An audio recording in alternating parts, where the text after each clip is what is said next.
हाथा में जब तिरंगा चले थे वीर सेनानी, लाठी खाई गोली खाई रुके कदम ना तूफानी, पांव टूटा माथा फूटा झुका ना पाए अंग्रेज तिरंगा, गुलामी की जंजीरें टूटी नमन स्वतंत्रता सेनानी, मां भारती के वीर सपूत स्वतंत्रता सेनानियों को शत शत नमन।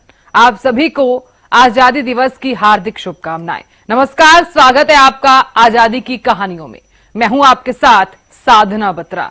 हमारे इस खास कार्यक्रम में उन वीर सपूतों के आंदोलन के बारे में हम आपको बताएंगे जिनकी बदौलत हम खुली हवा में सांस ले रहे हैं और देश को आजादी भले ही सन 1947 को मिली, लेकिन इसकी चिंगारी 1857 में भड़क उठी थी। लेकिन आजादी के बाद भी राह इतनी आसान नहीं थी, क्योंकि भारत को संगठित करना था। इसलिए हमारे कार्यक्रम आजादी की कहानियों में आजादी के लिए किए गए संघर्षों से लेकर आजादी मिलने के बाद किस तरह से भारत को हमारे महापुरुषों ने एक संगठित भारत बनाया, उसके बारे में आज हम आपको बताने वाले हैं।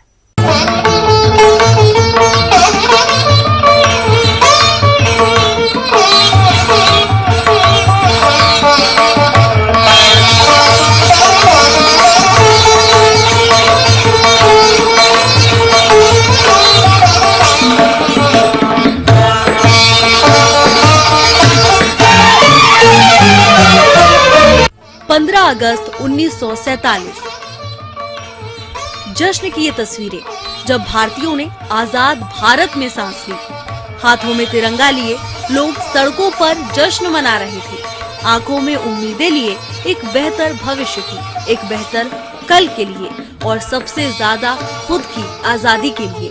आंखें नम भी थी, क्योंकि हमारे महापुरुष, हमारे जवान जिनके बलिदान से ये आजादी मिली, उनको याद करते हुए 10 मई 1857 जब भारतीय स्वतंत्रता आंदोलन की शुरुआत हुई, जिसे 1857 का विद्रोह या प्रथम भारतीय स्वतंत्रता संग्राम भी कहा जाता है, और अंग्रेजों को खदेड़ने के लिए प्रथम स्वतंत्रता संग्राम की ये नींव मेरठ में पड़ी थी। दरअसल चर्बी वाले कारतूसों के खिलाफ सिपाहियों ने विरोध शुरू किया था।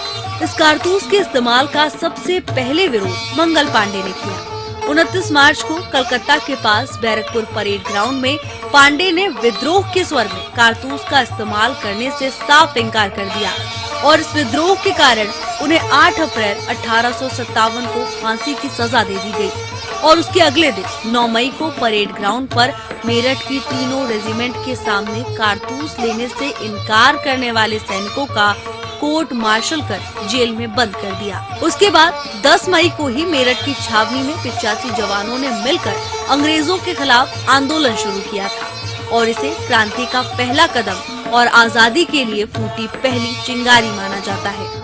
उस दिन रविवार था। बहुत से अंग्रेज अफसर चर्च गए हुए थे। निशानेबाजी के समय कारतूस खोलने का मौका आया तो वहाँ मौजूद अफसरों से हिंदुस्तानी सिपाहियों की कहासुनी हो गई और भारतीय सिपाहियों ने 3 अंग्रेज अफसरों को मार डाला। मेरठ की जेल पर हमला हुआ और कैदियों को आजाद कराकर जेल को आग लगा दी गई। इसके बाद सिपाहियों ने दिल्ली की ओर कूच किया। खबर आग की तरह फैली और बागी सिपाहियों को स्थानीय लोगों का खूब साथ मिला। 11 मई को क्रांतिकारी मेरठ से 76 किलोमीटर दूर दिल्ली के लाल किले पहुँचे और दिल्ली में भी अपना कब्जा कर लिया। उन्होंने बहादुर शाह जफर को हिंदुस्तान का बादशाह बनाया, लेकिन ये क्रांति एक नियोजित स्वरूप नहीं ले सकी और इसमें नेतृत्व का अभाव भी खूब दिखा। इसी का फायदा उठाकर अंग्रेजों ने जल्द ही क्रांतिकारियों से सभी हिस्से पुख्ता तौर पर वापस ले लिए। बंगाल विभाजन 20 जुलाई 1905 को भारत के वायसराय लॉर्ड कर्जन ने बंगाल के विभाजन की घोषणा की और अक्टूबर 1905 को बंगाल का विभाजन कर दिया गया। लॉर्ड कर्जन के इस फैसले का पूरे देश में विरोध हुआ, जिसके बाद 7 अगस्त 1905 को टाउन हॉल एक विशाल जनसभा का आयोजन हुआ। लाखों लोग इसमें शामिल हुए। इसी सभा में प्रस्ताव का बहिष्कार किया गया और इसी के साथ स्वदेशी आंदोलन की औपचारिक शुरुआत हुई। पूरे देश में विदेशी कपड़ों की होली जलाई जाने लगी और चरखा इस आंदोलन का प्रतीक बन गया। रविंद्रनाथ टैगोर ने अमार, सोनार, बंगला भी अंग्रेजों के इस फैसले के विरोध में लिखा था, जो कि आगे चलकर बांग्लादेश का राष्ट्रीय गान बना। जलियांवाला बाग हत्याकांड। साल 1919 के शुरुआती महीने ब्रिटिश सरकार रॉलेट एक्ट को लाने की तैयारी कर रही थी। इस एक्ट से ब्रिटिश सरकार को ये ताकत मिल जाती कि वो किसी भी भारतीय को बिना किसी मुकदमे के जेल में बंद कर सकती थी। 8 मार्च से इस एक्ट को लागू कर दिया गया। गांधी जी ने इस कड़ी में 6 अप्रैल को देशव्यापी हड़ताल की। पूरे देश की तरह पंजाब में भी विरोध प्रदर्शन हो रहे थे। 9 अप्रैल को पुलिस ने अमृतसर के लोकप्रिय नेताओं डॉक्टर सत्यपाल और सैफुद्दीन को गिरफ्तार कर लिया, लेकिन हालात बिगड़ते देख सरकार ने पंजाब में मार्शल लॉ लागू कर कानून व्यवस्था की जिम्मेदारी ब्रिगेडियर जनरल डायर को सौंप दी। वहीं इस एक्ट के विरोध में 13 अप्रैल को अमृतसर के जलियांवाला बाग में एक सभा रखी गई। सभा में 25 से 30 हजार लोग मौजूद थे। तभी वहां जनरल डायर अपने सैनिकों के साथ आ धमका और सभा में मौजूद निहत्थे लोगों पर गोली चलाने के आदेश दे दिए। इस पूरे कांड के दौरान वहां उधम सिंह नाम का एक युवा भी नरसंहार का गवाह था, जिसने 13 मार्च 1940 को लंदन के कैक्सटन हॉल में माइकल ओ डायर पर पिस्टल से 6 फायर किए। 2 गोलियां माइकल ओ डायर को लगी और इसी के साथ जलियांवाला बाग का बदला पूरा हुआ। चौरी चौरा कांड भारत के इतिहास में कभी न भूलने वाला काला दिन था 1 फरवरी 1922, जिस दिन चौरी चौरा कांड हुआ। दरअसल साल 1919-1920 का दौर था। रॉलेट एक्ट का गुस्सा था ही, उसके ऊपर जलियांवाला बाग हत्याकांड हो गया। इसी सब के बीच देश में गांधी के स्वदेश और खादी का जोर भी चरम पर था। अगस्त 1920 में असहयोग आंदोलन की अनौपचारिक शुरुआत हुई। असहयोग आंदोलन को मुस्लिम संगठनों द्वारा चलाए जा रहे खिलाफत आंदोलन का भी साथ मिला। गांधी जी का आह्वान इतना जोरदार था कि देश भर में विदेशी सामान जलाए जाने लगे। आंदोलन सफल हो रहा था। तभी चौरी चौरा में ग्रामीणों ने पुलिस थाने में आग लगाकर 23 पुलिस वालों को आग के हवाले कर दिया, जिसके बाद महात्मा गांधी ने असहयोग आंदोलन वापस ले लिया। लेकिन इस आंदोलन के वापस लेने पर नेताजी सुभाष चंद्र बोस ने कहा था कि जब जनता का उत्साह अपने चरम पर हो तब पीछे हटने का आदेश देना किसी राष्ट्रीय आपदा से कम नहीं है। नमक सत्याग्रह, दांडी मार्च। गांधी जी द्वारा चलाए गए प्रमुख आंदोलनों में से एक नमक सत्याग्रह, जिसमें महात्मा गांधी ने दांडी पहुंचकर नमक कानून तोड़ा था। गांधी जी समुद्र तट पर पहुंचे और बापू ने वहां से एक चुटकी नमक उठाया। कहा, इसके साथ मैं ब्रिटिश साम्राज्य की नींव को हिला रहा हूं। साल 1882 में ब्रिटिश सरकार ने इंडियन सॉल्ट एक्ट बनाकर नमक बनाने, उसके ट्रांसपोर्टेशन और कारोबार पर पूरी तरह से कब्जा कर लिया। नवंबर 1922 को बासिल ब्लैकेट ब्रिटिश भारत में वित्त सदस्य नियुक्त हुए, तो उन्होंने नमक पर लगने वाले टैक्स को 2 गुना कर दिया, जिसके चलते बापू 12 मार्च 1930 को 78 लोगों के साथ दांडी यात्रा पर निकले थे। उधर ब्रिटिश सरकार 12 से 31 मार्च तक देश भर में 95,000 से ज्यादा लोगों को गिरफ्तार कर चुकी थी। बापू ने 6 अप्रैल को दांडी में नमक कानून तोड़ा और इसी के साथ सविनय अवज्ञा आंदोलन की शुरुआत हो गयी। धीरे धीरे देश के बाकी हिस्सों में भी आंदोलन फैल गया। यह आंदोलन पूरे 1 साल तक चला और 1931 में गांधी इरविन के बीच हुए समझौते से खत्म हो गया। काकोरी एक्शन। 9 अगस्त 1925 काकोरी स्टेशन, जहां से ब्रिटिश शासन के खिलाफ स्वतंत्रता संग्राम के लिए धन जुटाने के मकसद से युवा क्रांतिकारियों के समूह ने एक ट्रेन से सरकारी खजाना लूटने की साहसिक योजना बनाई।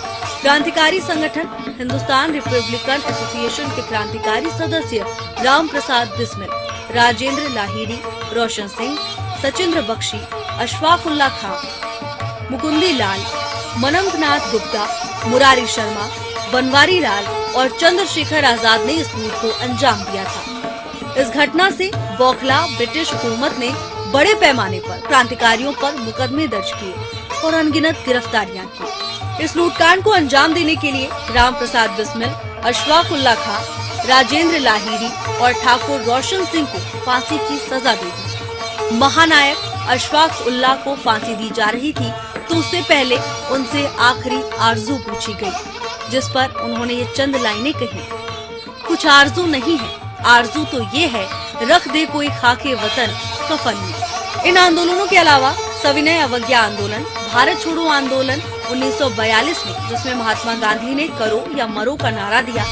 महात्मा गांधी, जिन्होंने अहिंसा के पथ पर चलते हुए आजादी की इस लड़ाई में पूरे देश को एकजुट किया।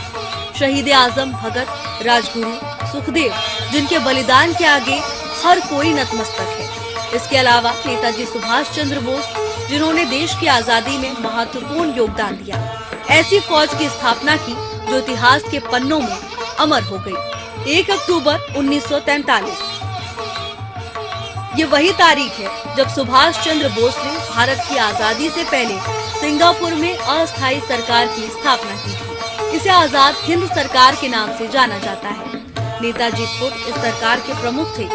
नेताजी की सरकार को जर्मनी, जापान, फिलीपींस, कोरिया, चीन और इटली समेत कई देशों ने मान्यता दी थी, जिसमें एस.सी. चटर्जी को वित्त विभाग, लक्ष्मी स्वामीनाथन को महिला संगठन की जिम्मेदारी सौंपी गई।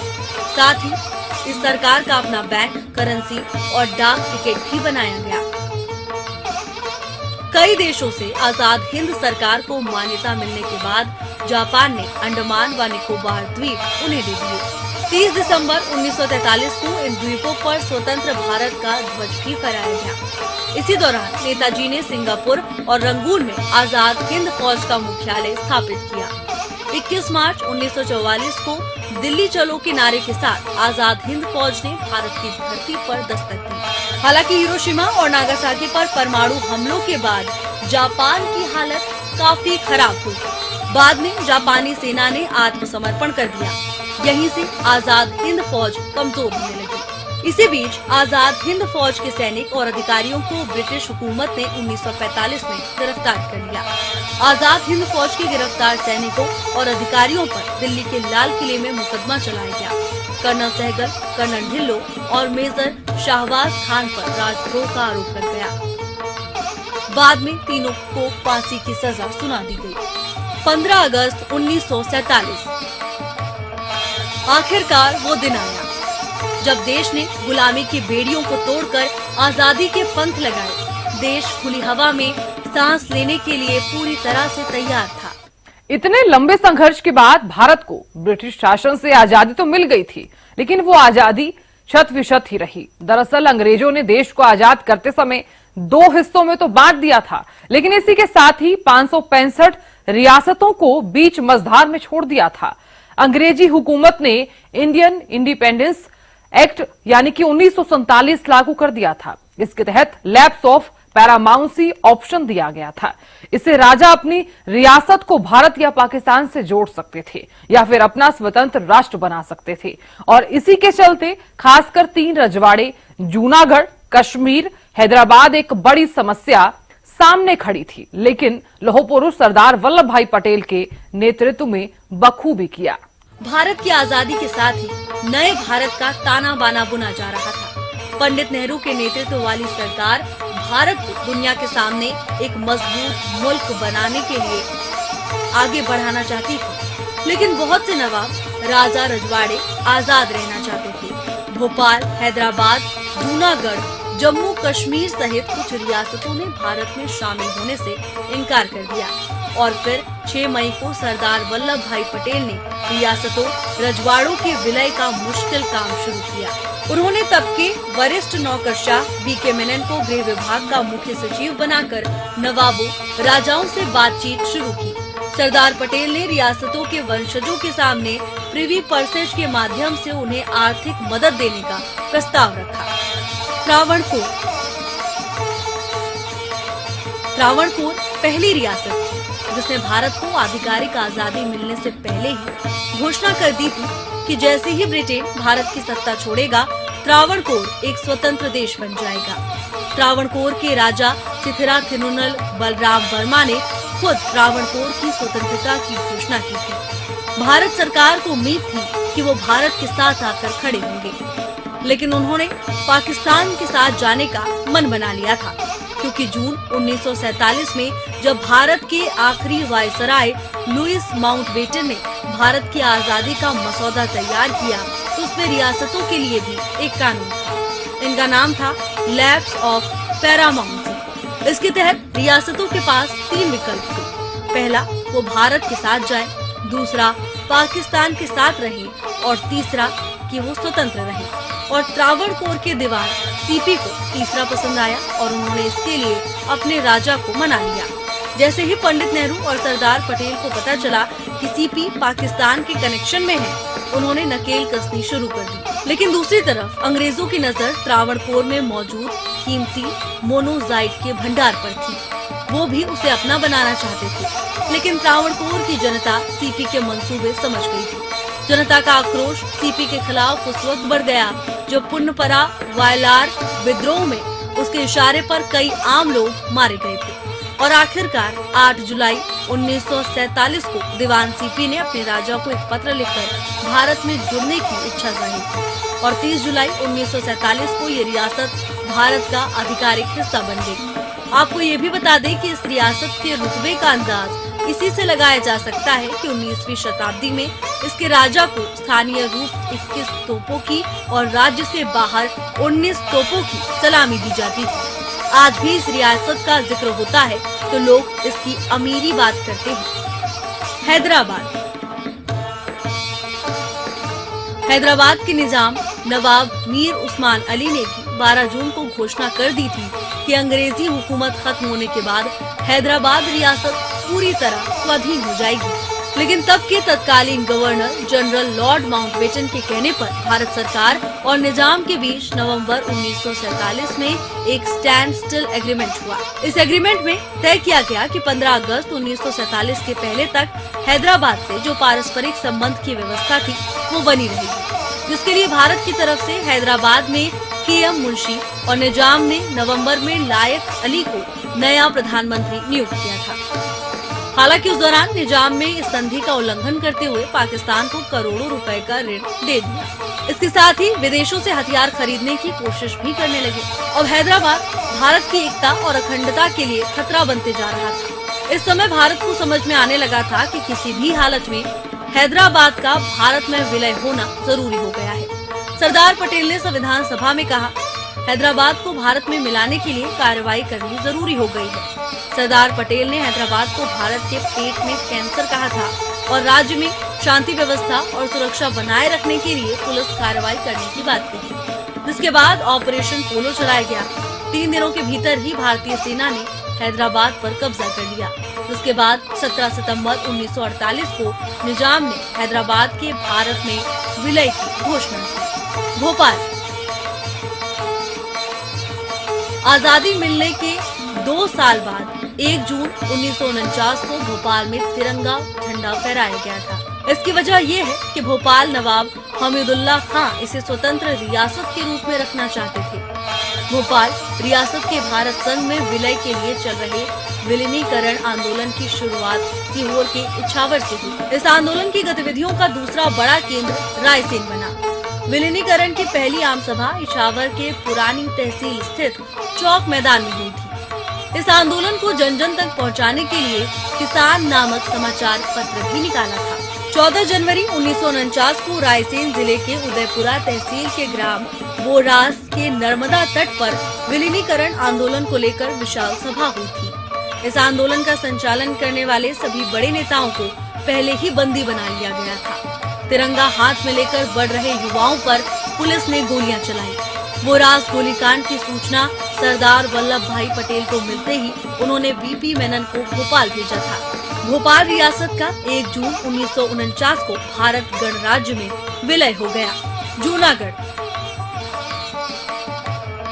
जूनागढ़ गुजरात राज्य का एक शहर है, जिसे जनमत संग्रह के जरिए 1948 में भारत में मिला लिया गया था। ये ऐसी जगह थी जहाँ का नवाब मुस्लिम था, लेकिन यहाँ रहने वाली अधिकांश जनता हिंदू।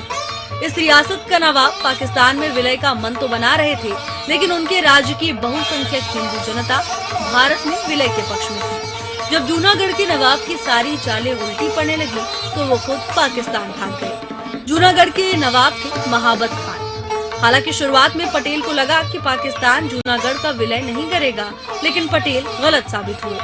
1 महीने बाद 16 सितंबर 1947 को पाकिस्तान ने जूनागढ़ को पाकिस्तान में मिलाने की घोषणा कर दी। इसका भारत ने विरोध भी किया। इधर पटेल ने पाकिस्तान को एक बार फिर से इस पर विचार करने के लिए कहा। साथ ही जनमत संग्रह कराने की पेशकश भी की, लेकिन पाकिस्तान ने इसे नकार दिया। इसके बाद 19 सितंबर 1947 को सरदार पटेल भारत सरकार के रजवाड़ा खाते के सचिव वीपी मेनन को जूनागढ़ भेजते हैं, लेकिन मेनन को नवाब से नहीं मिलने दिया गया। साथ ही नवाब की ओर से शाहनवाज ने उनसे गोलमोल तरीके से बात की, यानी कुछ भी साफ नहीं किया। उसके बाद जूनागढ़ को मुक्त कराने के लिए आरजी हुकूमत बनाने का फैसला हुआ और 25 सितंबर को घोषणा पत्र भी बना था। इसके बाद आरजी हुकूमत के प्रधानमंत्री समेत 5 मंत्री राजकोट पहुंचते हैं।